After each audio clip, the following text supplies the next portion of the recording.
So what does the phrase publish or perish actually mean? So if you don't know me, I'm Associate Professor of Innovation Strategy and Entrepreneurship, and I created this whole reciprocity project to give back as much as I possibly can. There were so many people that helped me out that I want to pay the favor forward and help you out.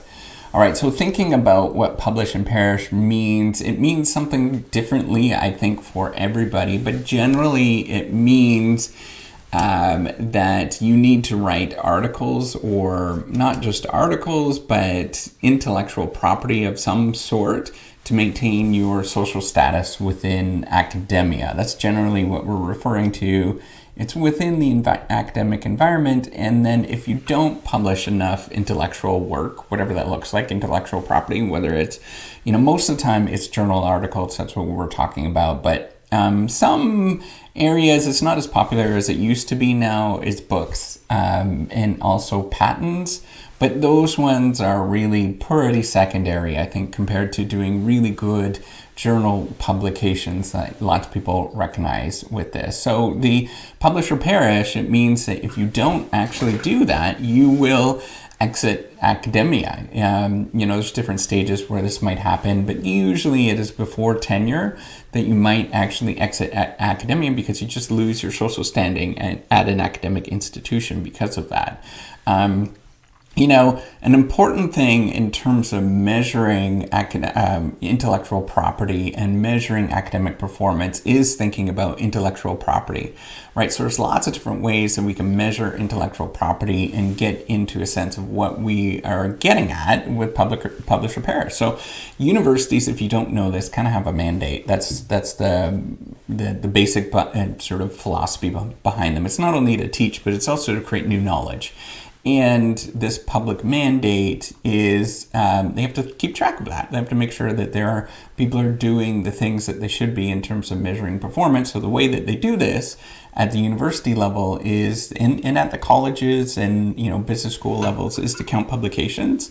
So you count the number of publications people have. You might count what are called impact factors, and it's basically just kind of a fancy way of looking at a number of people who are actually citing your work, and then as well as sort of various different rankings and stuff. A lot of programs, particularly in business schools, they do have these rankings that they do look at these rankings, and the rankings are usually composite measures, sometimes based on reputation, sometimes based on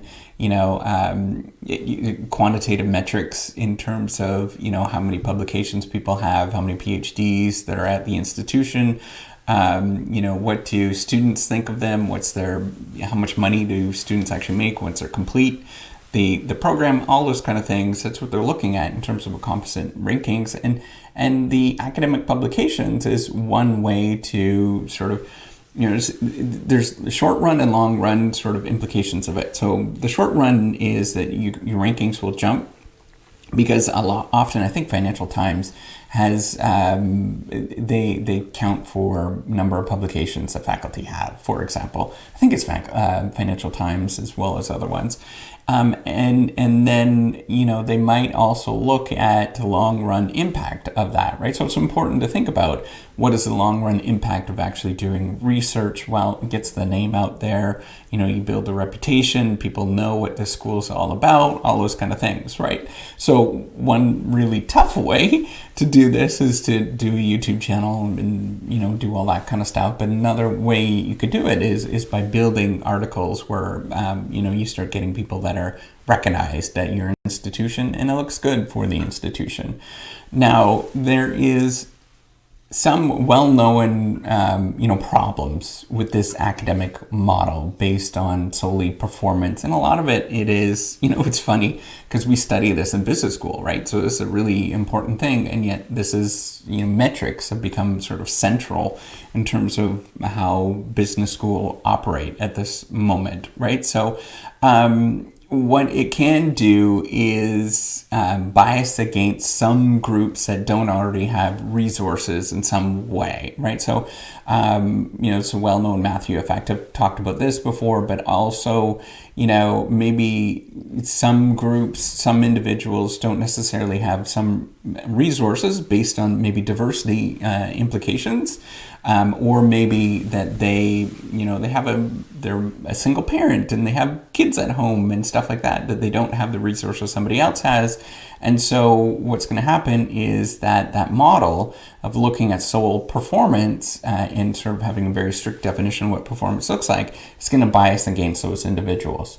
Really, really well known, and it's a kind of a tough problem, kind of a tough nut in terms of figuring this out, right? As we know, if the people that sort of look at diversity research, for example, it's a real tough thing to sort of figure out, and everybody knows what the right answer is, but there's also performance implications behind what to do in terms of, what actually means going forward. And so it's more of a cultural thing that you have to decide upon at your institution and at the university, and what you want to value with that. That's an important thing to think about. Another thing that's and I've mentioned this before, is that it tends to measure outputs, not inputs. So that is somewhat problematic if you're going to be studying, how things actually get produced. For example, if you're thinking about manufacturing something in a big manufacturing plant, and then you just focus on the outputs, well, there's so many stages and so many things along the way that you don't really get good information about what's actually going on. If you're just counting the number of cars that come off an assembly line, you have no idea where the problems are and what you can fix in terms of building that out, right? So you have to look at the inputs as well as the outputs. So usually, the TQM and the sort of Japanese manufacturing style really started to switch how we think about manufacturing years ago, and we have to think about manufacturing in terms of looking at inputs and looking at quality when there is a problem, rather than looking at the long run outputs of something actually happening. So it's well known that it's kind of problematic to look at just outputs in general. Not to mention sort of the incentives that creates in terms of, sometimes we have kind of unusual incentives when you just look at outputs of productivity versus looking at what's actually going on behind the scenes. And the other thing that it neglects is that there is, network and scale effects that come into play a lot in academia, and as well as a lot of innovative areas, right? So network effects is, who you know and what your connections are and stuff. Often that plays a really big role in terms of what your publication record is. And so people that aren't as well connected and aren't at, institutions that don't have that networks, it's going to be harder for you to have the same performance, academic performance. And then the other thing is we have these scale effects. The more that you produce and the more that you actually get well known, the more that you're going to get resources given to you. And so we have to be careful in terms of those scale effects and what's actually going to happen, right? We have basically increasing returns to, it's a fancy term, increasing returns basically just means you could produce more and more stuff the more that you actually do of something. That's the sort of lay definition of it. And then the other thing that sometimes happens is that it could lead to, I got an itchy nose. My mom always says you're going to kiss a fool. If you're going to do that, but you got an itchy nose. So it could also mean that it could lead to unethical behavior because you're not observing what is going on behind the scenes and you want to measure things more completely.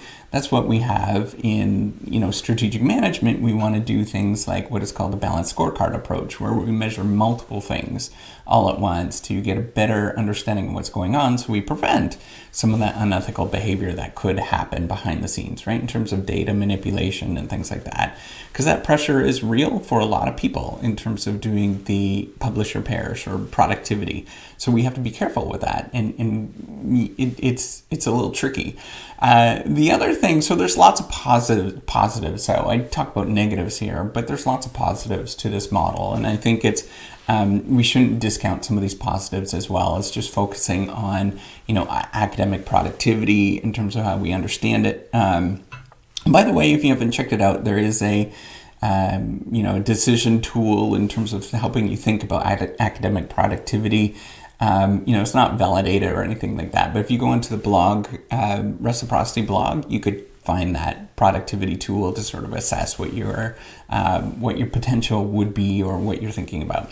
So in terms of, some of these positives, it could increase motivation for people that are very externally motivated. So people that are motivated by, financial incentives, fame, prestige, things like that. That could be a really important thing for people in terms of getting that external motivation. They're going to just drive forward to actually complete that particular thing, right? Because they're getting the rewards. So the other thing, it is really clear and it's very measurable, right? So we know if there is, everybody knows what it's about, right? So we know what those metrics are. It's the clearer it is, the more simpler it actually seems to be in terms of making decisions. And that's kind of the third thing, is that it's much more easier to justify decisions that are based on quantitative numbers. And that's a lot of this, what I'm talking about, is sort of thinking about how do you quantify things and decision making based on quantified numbers. But you really want to think about, how do you actually justify decisions, and having those quantifiable numbers based on metrics really is important in terms of decision making at a university or at an institution.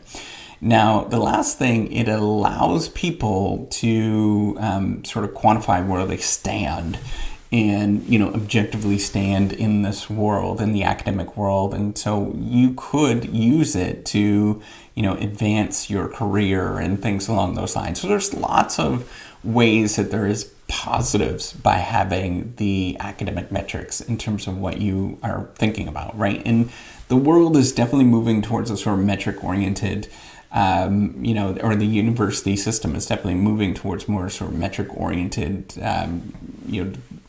figuring out on what your career is and stuff compared to what it used to be. There's definitely a push towards this. So in terms of the public publisher parish, generally it is relating to this sort of pressure that we have as academics to publish stuff, or that we have to exit. And there is a lot of pros and cons with the sort of publisher parish kind of thing that's built into academia at this moment. And we have to think about them carefully and what they mean and what we're going to do with it going forward. So if you like this video, give me a thumbs up, do subscribe to the YouTube channel. Take care and have a wonderful day. Bye.